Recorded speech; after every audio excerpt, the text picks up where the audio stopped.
Alors, un article sur Cardisac, la nouvelle ministre de l'écologie s'est montrée favorable à une taxe sur les véhicules lourds.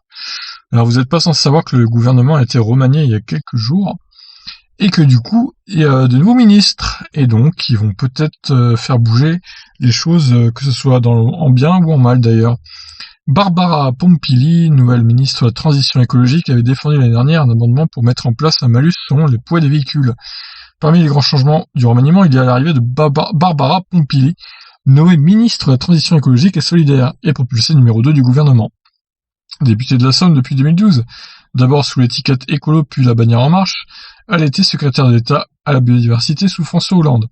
Depuis 2017, elle préside la commission du développement durable à l'Assemblée nationale et dans le cadre de ses fonctions, elle a soutenu l'année dernière l'idée de mettre en place un malus écologique lié au poids des véhicules, visant notamment les SUV. Dans l'amendement qui avait été signé par plusieurs députés dont Barbara Pompili, il était expliqué que le poids moyen des voitures neuves a considérablement augmenté de 10 kg par an en 50 ans en France, au point de surcompenser la baisse des émissions gagnées via l'optimisation des rendements des moteurs ou l'amélioration de l'aérodynamique.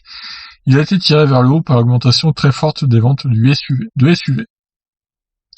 Le projet de départ était sévère, taxer les véhicules de plus de 1300 kg, avec une pénalité de 15 € par kilo au-delà de cette limite. Ah ouais, je me rappelle, j'avais fait une vidéo sur ça, c'est vrai que c'était abusé quoi.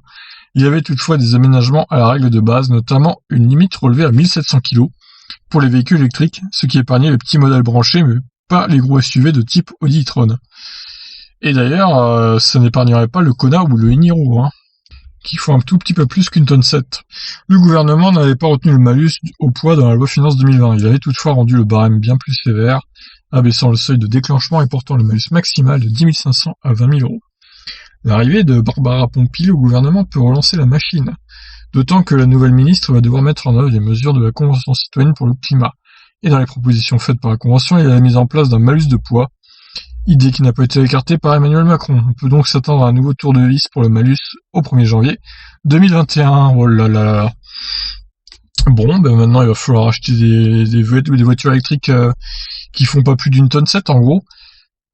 Ça va faire le tri dans pas mal de voitures électriques parce que la plupart des grosses batteries elles font plus d'une tonne 7 quand même. Dès que tu commences à dépasser 60 kWh de batterie, t'es bon pour dépasser les 1 tonne 7. Donc il faudra peut-être rehausser un petit peu, peut-être mettre 2 tonnes à la limite des voitures électriques, ou 1 tonne 9 à la limite. Parce que là 1 tonne 7 ça me paraît un peu juste personnellement.